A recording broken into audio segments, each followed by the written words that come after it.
الحمد لله وحده والصلاة والسلام على من لا نبي بعده. أما بعد، قال الله تبارك وتعالى في القرآن المجيد والفرقان الحميد: أعوذ بالله من الشيطان الرجيم. بسم الله الرحمن الرحيم. ومن يبتغ غير الإسلام دينا فلن يقبل منه وهو في الآخرة من الخاسرين. صدق الله العظيم وهو أصدق القائلين. اسٹیج پہ تشریف فرما قابل صدر احترام علماء کرام و معزز سامعین کرام و پردہ نشین خواتین، میری مائیں اور بہنیں، اللہ رب العزت نے اس کائنات کے اندر بے شمار مخلوقات کو پیدا کیے ہیں، لیکن ان تمام مخلوقات میں سب سے اشرف و اعلیٰ اگر کوئی مخلوق اللہ رب العزت نے بنائی ہے تو وہ یہ انسان ہے، یعنی ہم اور آپ ہیں۔ اللہ تعالیٰ نے اس چیز کو قرآن مقدس میں کئی قسمیں کھا کر کے بیان کیا ہے۔ اللہ کہتا ہے کہ والتین والزیتون وطور سینین وهذا البلد الأمين لقد خلقنا الإنسان في أحسن تقويم۔ قسم ہے انجیر کی، قسم ہے زیتون کی، قسم ہے طور سینا کی، اور قسم ہے اس سرزمین یعنی مکہ المکرمہ کی۔ اللہ یہ چار قسمیں کھاتا ہے، اور یہ چار قسمیں کھا کر کے اللہ رب العزت کیا کہتا ہے؟ اللہ یہ کہتا ہے کہ اے انسانوں، تم اپنے آپ کو بے وقار نہ سمجھو، تم اپنے آپ کو بے حیثیت نہ سمجھو، تم اپنے آپ کو بے مقصد نہ سمجھو۔ میں تمہارا خالق ہوں، میں تمہارا مالک ہوں۔ میں کہتا ہوں کہ کائنات کی سب سے بہتر مخلوق اگر ہم نے بنائی ہے تو اے انسانوں، ہم نے تمہیں بنایا ہے۔ سب سے خوبصورت سانچے میں اگر کسی مخلوق کو ڈھالا ہے تو اے انسانوں، ہم نے تم کو ڈھالا ہے۔ یعنی اللہ تعالیٰ نے ہم انسانوں کو کائنات کا سب سے بہتر مخلوق بنایا ہے، سب سے اعلیٰ مخلوق بنایا ہے، سب سے اشرف مخلوق بنایا ہے، اور اللہ نے اس اشرفیت کو باقی رکھنے کے لیے ہمیں ایک بہترین دین عطا کیا ہے، ہمیں ایک بہترین مذہب عطا کیا ہے، جس کے بارے میں خود قرآن میں کہتا ہے کہ ان الدین عند اللہ الاسلام، کہ اللہ کے نزدیک اگر کوئی قانون زندگی معتبر ہے، اگر کوئی ضابطۂ حیات معتبر ہے، اگر کوئی شریعت معتبر ہے تو وہ ہے دین اسلام۔ یعنی اگر کوئی انسان یہ چاہتا ہے کہ جیسے وہ دنیا میں اشرف ہے، وہ دنیا میں اعلیٰ ہے، وہ دنیا میں عمدہ ہے، ویسے ہی وہ آخرت میں بھی اعلیٰ اور افضل بن کے باقی رہے، تو پھر اس انسان کو یہ چاہیے کہ وہ قرآن کے اصول کو اختیار کرے، حدیث کے طریقوں کو اختیار کرے، صحابہ کے طریقوں کو اختیار کرے، یعنی اگر دنیا و آخرت کی کامیابی چاہتے ہیں تو پھر دین اسلام کے رسم و رواج کو لازم پکڑنا پڑے گا. اور اگر کوئی انسان اسلامی طریقے کو چھوڑتا ہے، اسلامی تہذیب کو چھوڑتا ہے، نبی کی سنت کو چھوڑتا ہے، کوئی اور طریقہ اختیار کرتا ہے اور پھر وہ سوچتا ہے کہ وہ کامیاب ہو جائے گا، وہ کامیاب ہو جائے گا، تو کان کھول کر کے سن لے. قرآن میں اللہ نے اعلان کیا ہے کہ اگر کوئی انسان اسلامی طریقے کے خلاف زندگی اختیار کرتا ہے، اسلامی طریقے کے خلاف اپنی شادی نکاح کرتا ہے، اسلامی طریقے کے خلاف اپنی پود و باش کو اختیار کرتا ہے، پھر وہ انسان یہ سوچتا ہے کہ ہم کامیاب ہو رہے ہیں، دنیا اسے کامیابی کے منزل پہ جاتے ہوئے تصور کرتی ہے، وہ اپنے کان کھول کر کے سن لے. رب کہتا ہے کہ وَمَن يَبْتَغِ غَيْرَ الْإِسْلَامِ دِينًا فَلَن يُقْبَلَ مِنْهُ وَهُوَ فِي الْآخِرَةِ مِنَ الْخَاسِرِينَ. کہ ایسا انسان چاہے دنیا کی نگاہوں میں کتنا کامیاب ہو جائے، لیکن رب کہتا ہے کہ وہ انسان دنیا و آخرت دونوں جہاں میں ذلیل اور رسوا لوگوں میں سے ہوگا. آج ہمارے معاشرے میں وقت چونکہ انتہائی کم ہے، اس لیے میں مختصر بات کروں گا. آج ہمارے معاشرے میں، مسلم معاشرے میں بے شمار ایسے طریقے ہیں، بے شمار ایسے دستور ہیں، بے شمار ایسے رسم و رواج ہیں جو اسلامی نہیں ہے، جو نبی کا طریقہ نہیں ہے، صحابہ کا طریقہ نہیں ہے، علماء دین کا طریقہ نہیں ہے، اسلامی ثقافت نہیں ہے، اسلامی تہذیب نہیں ہے. لیکن اس کے باوجود آج کا مسلمان نبی کا نام لینے والا، کلمہ لا الہ الا اللہ محمد رسول اللہ کا پڑھنے والا، انتہائی بے دردی کے ساتھ، انتہائی بے غیرتی کے ساتھ ان طریقوں کو اختیار کرتا ہے. ایسے ڈھیر سارے طریقے ہیں، لیکن ایک طریقہ جسے میں بیان کرنا چاہتا ہوں جو ہمارے معاشرے میں انتہائی تیزی سے بڑھ رہا ہے، دوسرے لوگوں نے بھی بیان کیا ہے.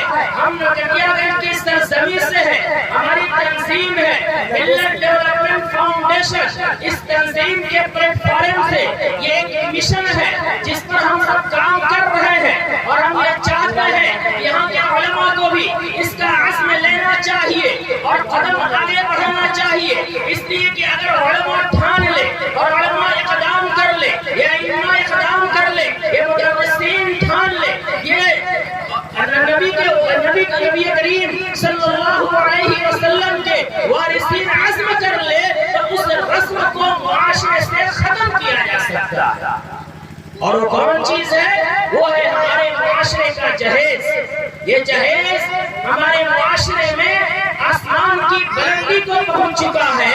حال یہ ہے کہ ایک شخص 5 وقت کی نمازیں بھی پڑھتا ہے، روزے بھی رکھتا ہے، قرآن کی تلاوتیں بھی کرتا ہے، حج بھی ادا کرتا ہے، زکات بھی دیتا ہے، جماعت کے چلے بھی لگاتا ہے، مسجدوں میں آ کر تقریریں بھی کرتا ہے، لوگوں کو دین کی باتیں بھی سکھاتا ہے. لیکن معاشرے کا حال یہ ہے کہ جب وہ اپنی شادی کرنے جاتا ہے، اپنے بچوں کی شادی کرنے جاتا ہے، تو ساری شرم و حیا کے پردوں کو چاک کر کے بالکل بے غیرتی کا مظاہرہ کرتے ہوئے انتہائی بے دردی سے، انتہائی صفاقانہ رویہ اختیار کر کے، بہیمیت کا لباس اوڑھ کر کے، درندہ صفت انسان بن کر کے وہ انسان لڑکی کے باپ سے جہیز کا ڈیمانڈ کرتا. میرے دوستوں اور بزرگوں، آج ہمارے معاشرے کے حالات دیکھیں، جہیز کے نقصانات دیکھیں.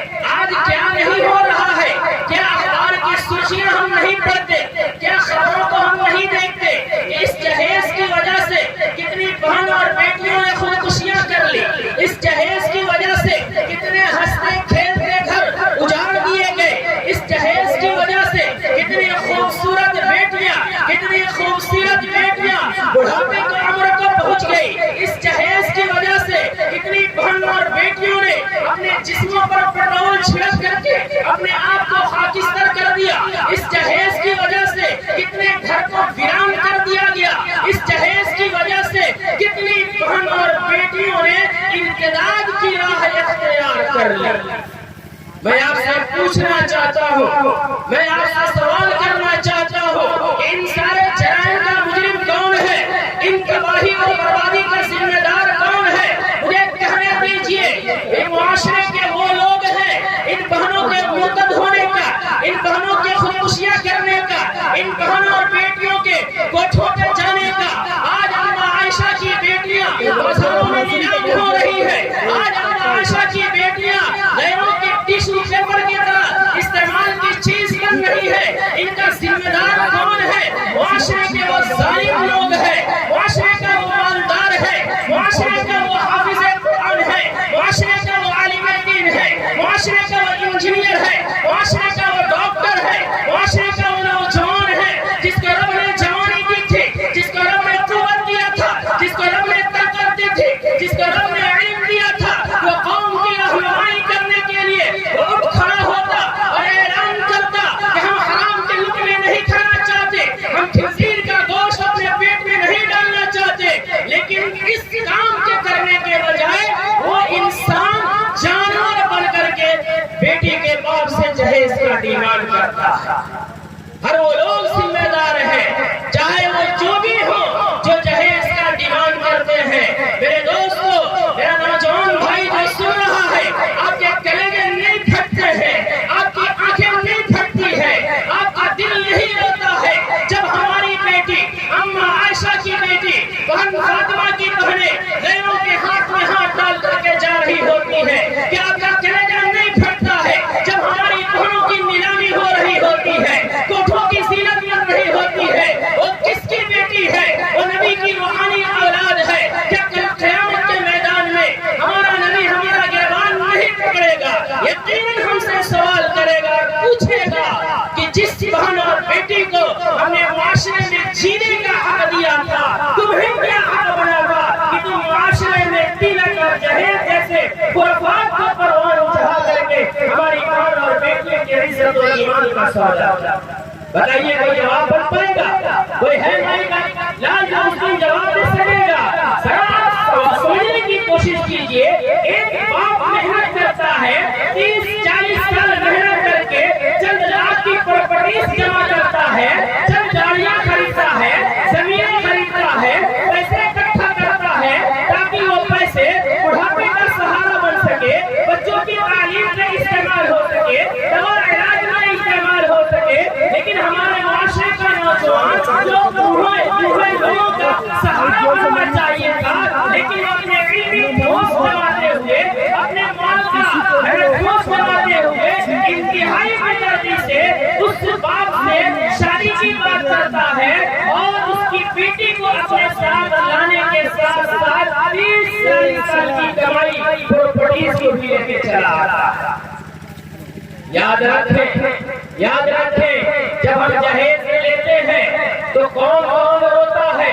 باپ بھی روتا ہے, لڑکی کی ماں بھی روتی ہے, بھائی بھی روتا ہے, بہن بھی روتی ہے, چھوٹے چھوٹے معصوم بچے, ان کی سستیاں بن جاتی ہے, ان کے منہ سے بددعائیں نکلتی ہے کہ میرے والد محترم نے ساری محنت کی تھی, پیسے کمائے تھے تاکہ اس سے ہم پڑھ سکے, ہم اس سے ترقی کر سکے. لیکن آج ہماری یہ بہن جب گھر سے جا رہی ہے, ہماری ساری پراپرٹیز لے کے جا رہی ہے, یقیناً وہ بددعا دیتے ہیں. میں آپ کو کہنا چاہتا ہوں, جب ان کے دل سے آہیں نکلتی ہے, آسمان و زمین کے سارے پردے ہٹ جاتے ہیں, ڈائریکٹ وہ بددعا عرش الہی سے ٹکراتی ہے, پھر رب اس بددعا کو قبول کرتا ہے اور پھر جہیز لینے والے انسان پر اللہ کا عذاب نازل کرتا ہے. یا ایکسیڈنٹ ہوتا ہے جس میں وہ تباہ ہوتا ہے, یا کوئی مسئلہ ہوتا ہے جس میں تباہ ہوتا ہے, یا کم سے کم رب اس کے گھر کا چین و سکون چھین لیتا ہے,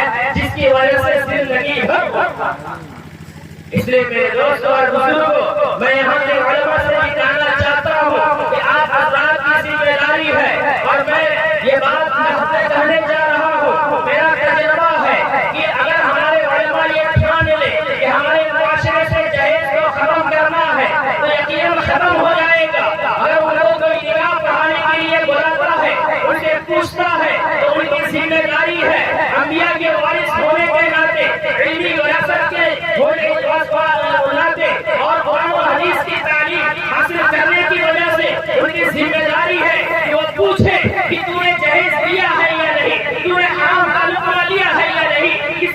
دعائیں اور آہیں لی ہے یا نہیں؟ اگر وہ لیا ہے تو میں یہ کہنا چاہتا ہوں کہ پھر ایک عالم دین کے لیے، ایک حافظ قرآن کے لیے، ایک نبی کے وارث کے لیے یہ حق نہیں بنتا، یہ جائز نہیں ہوتا کہ پھر وہ ایسے نکاح پڑھانے کے لیے آگے بڑھ سکے۔